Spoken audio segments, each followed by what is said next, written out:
После внедрения новой системы джампинга в Counter-Strike 2 разработчики выпускают уже второе обновление подряд, которое, к слову, весит 18 мегабайт. Разумеется, разберем два последних патча и посмотрим, оставили ли разработчики чего-нибудь интересного. Так что приготовились внимательно слушать, смотрим спонсора и погнали. Нечем похвастаться перед одногруппниками или одноклассниками? Тогда бегом на Hellstore выигрывать топовые скины. И на выбор у вас несколько режимов.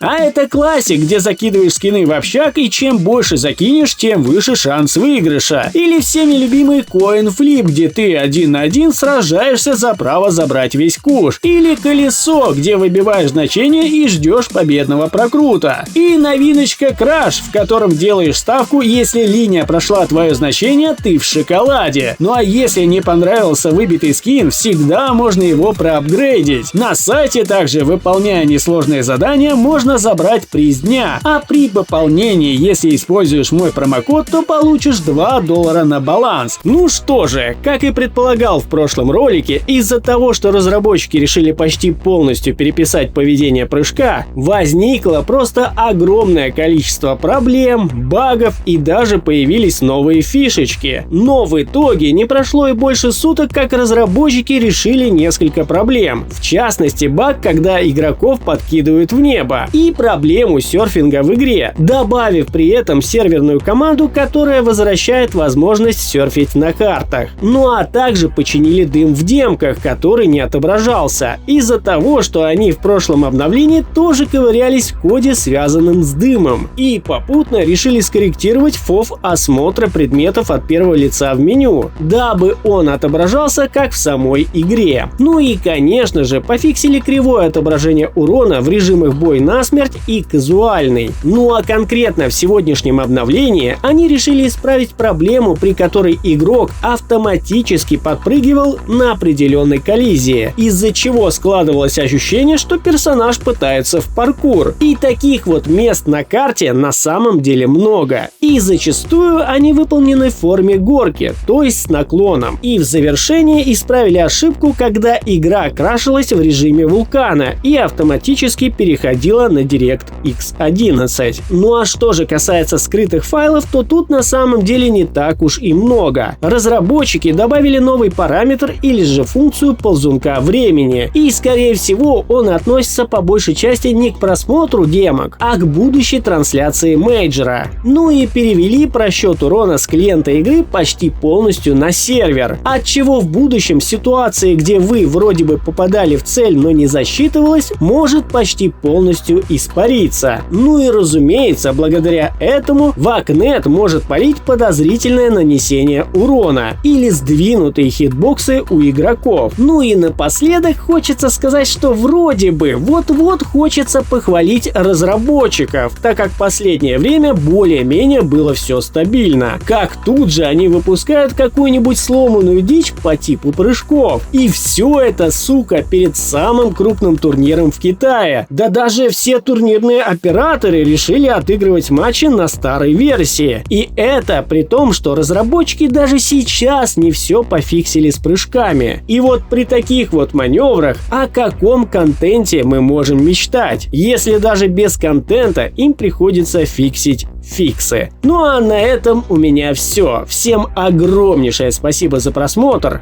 Всем пока и удачи!